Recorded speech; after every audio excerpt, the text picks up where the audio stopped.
honorable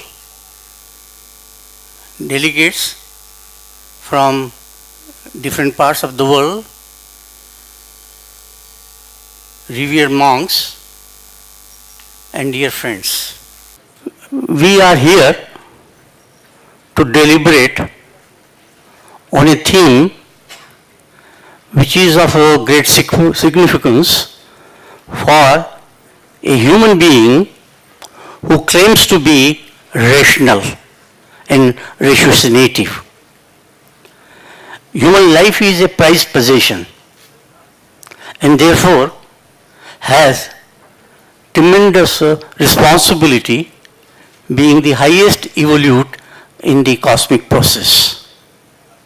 Human being therefore has to know what is his or her own self,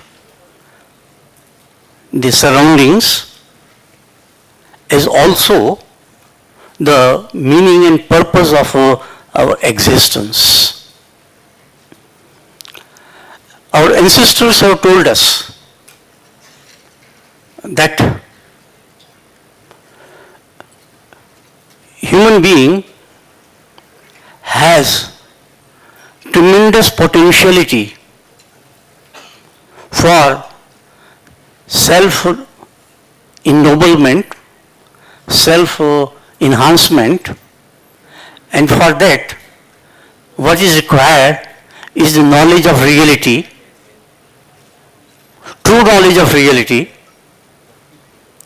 to know things as they are, not different from what they are, and then to make best use of the existence of one's own and of the surroundings for betterment of one's own self.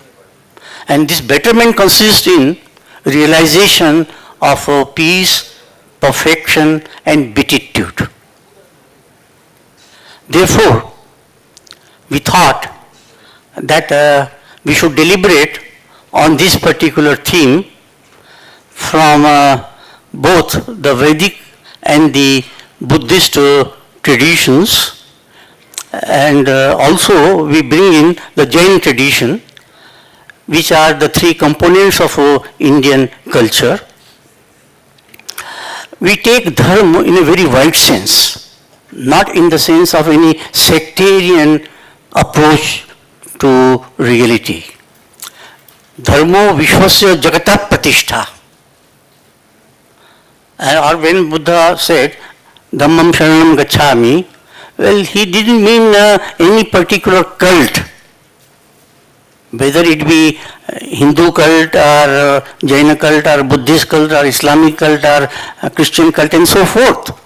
Dharma has been regarded as a sustaining principle. Dharana dharmityahu dharmena dharate prajaha. It is the regulating principle of life. Jodhna lakshmi artho dharma. And it is the ennobling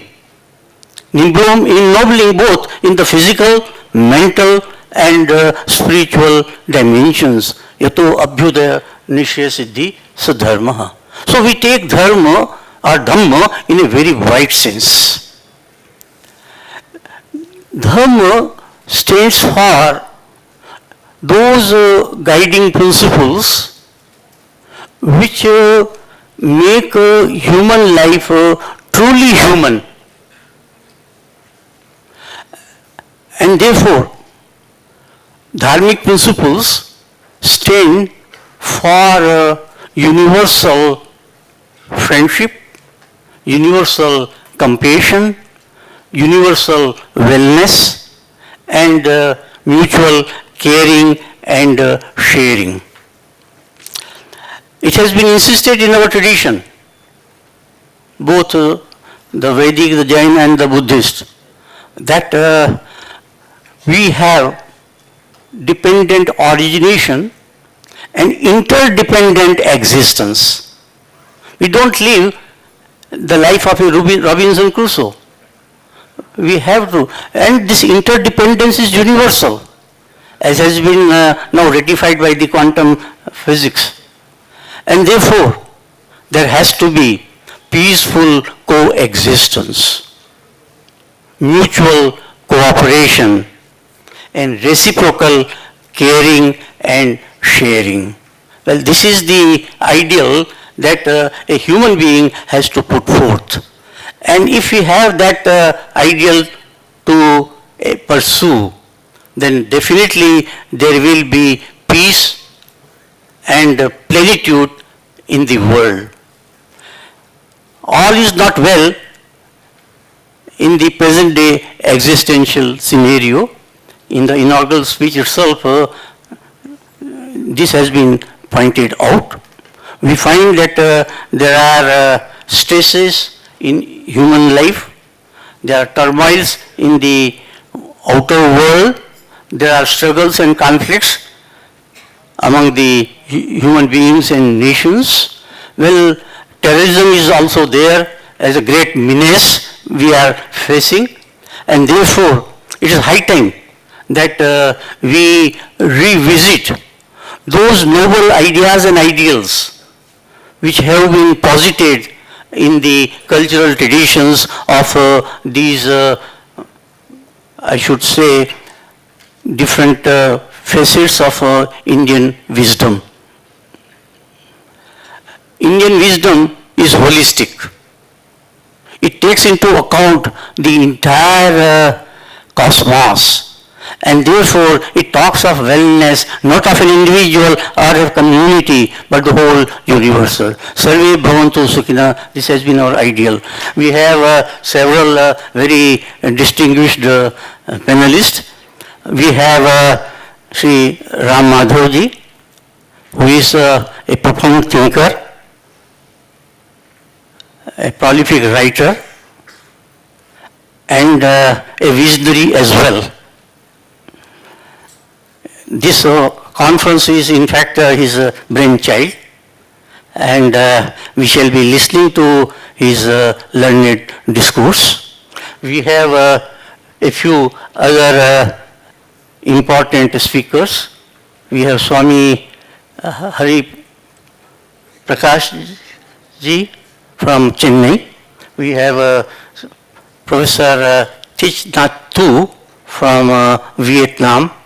Only a few months back, he organized the United Nations Visakha celebration, in which we had more than 4,000 participants.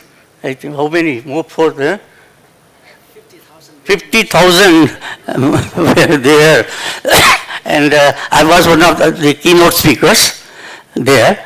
And we saw the procession of the monks, 50,000 monks assembled there in Hanoi. So, and he is also a very prolific writer. We have other speakers with us from different countries. So, I now invite Sri Ram Madhavji to enlighten us with his views.